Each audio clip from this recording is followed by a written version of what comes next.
Hey guys, this is Giridhar here, and today I have with me a new mobile.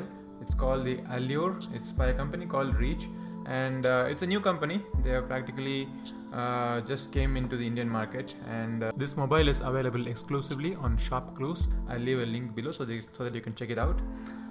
Well, to talk about this mobile looks just like an iPhone. There is no difference between an iPhone and this Allure when it comes to looks and dimensions and design. Even if you had a case for an iPhone, it would perfectly fit into this Allure.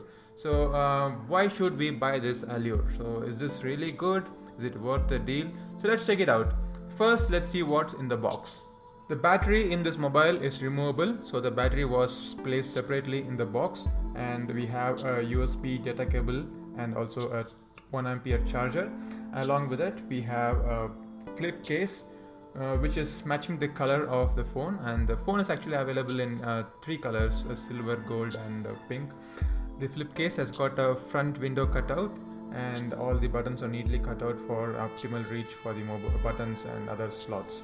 So let's talk about the design first. The Allure by Reach has got exact design of an iPhone. One can easily mistake it for having an iPhone. It is specifically targeted to a market who would want to flaunt a phone which looks just like an iPhone. It's a 5.5-inch display.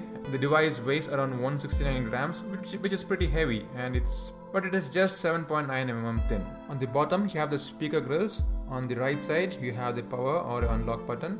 At the top, you have the 3.5 mm audio jack and the micro USB cable for charging and data transfer. On your left, you have the volume rockers. The back is removable. Removing the back reveals the battery slot and also 2 slots for your SIM card, that is dual SIM card, and also a slot for your micro SD card. So both these SIM cards are 4G compatible. On the front, you have the 5.5-inch screen. On the top, you have the 5 megapixel camera and your usual sensors and the earpiece.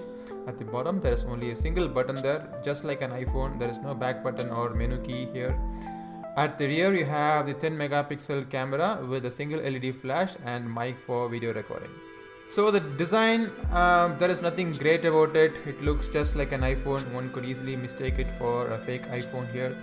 But it feels sturdy, it is not flimsy. The back panel fits in perfectly into the mobile, and you get what you pay for. It's around priced at rupees 4,444, and you get what you pay for. On papers, the display has got a very low pixel density. It has just got a resolution of 540 by 960, not even HD screen. It is even less than HD screen, so it's called a QHD screen. But well, that's just on the papers. If you look at the mobile and if you experience the display, it's okay. It's not great, but it's okay. It's got good viewing angles, the brightness levels and contrast are all right, and you have the ambient light sensor doing a really good job here, and I appreciate the display here, and especially for this price band, this display is good. Coming to the hardware, the device is powered by a quad-core generic processor, clocked at 1.3 GHz, and it has got 1 GB of RAM and 8 GB of internal storage. The micro SD card can be used to expand the memory by up to 32 GB. When it comes to operating system, it runs on Android OS, Android 5.1 to be specific. It's got a slight skin on top of it, and the skin doesn't drastically change the visual language here, but there are little features added here and there, like gestures and things like that. Overall, the performance of the phone was commendable. It doesn't lag anywhere. Unlocking the mobile or opening an application was quick and instant, and I had no problems at all. And I did play a few games in it, and I had no problems. Though I didn't load any of the high-end games, because I know that this mobile is targeted towards an audience who's looking for a mobile for a value for money, and this device is an entry-level device. And one thing about the software is that you can see that the mobile has lost the back and the menu keys, so all you have is one single button. So this button has to function as a back button, your home screen, or even the multitasking button here. So how does it do? So when an application is open and you're into multiple levels of an applications, clicking on this central home button once or twice or thrice brings you back to wherever you were.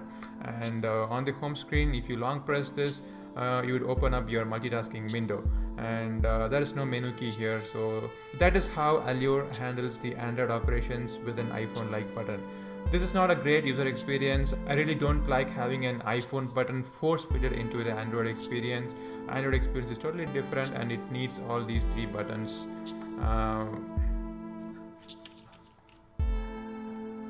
So coming to the camera segment, this mobile has got a 10 megapixel camera at the rear and a 5 megapixel selfie camera. The rear camera is decent enough. It produces good images when there is ample daylight, but even at strong daylight, the images weren't sharp, the edges were kind of pixelating. But the front-facing selfie camera was surprisingly good, and even when the beauty mode is turned on or off, it produced some good results for a selfie. And the camera in this mobile is good for taking pictures which can be shared via social media or anything like that. So it is average. It's not that great, but it's okay. When it comes to battery, the mobile is powered by a 2600 mAh battery. The battery is removable, as we saw earlier. It lasts for a little over than a day. I had this mobile connected to the 4G network always. I was using it as my secondary mobile. When I say secondary mobile, I use it occasionally for checking WhatsApp or Facebook or other social media notifications. I also clicked a few pictures now and then, and I wasn't much on calls, but I did use the browser for a few minutes, and all this made the mobile last for a little over than a day. Well, this mobile is available for rupees 4,444 Shopclues exclusively.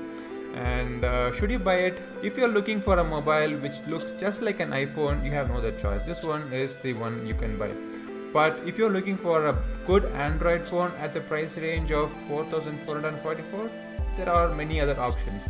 Other than that, this mobile offers nothing but the looks of an iPhone. This is Giridhar. Thanks for watching the video. Do hit the like button if you like the video, and subscribe and share the video with your friends.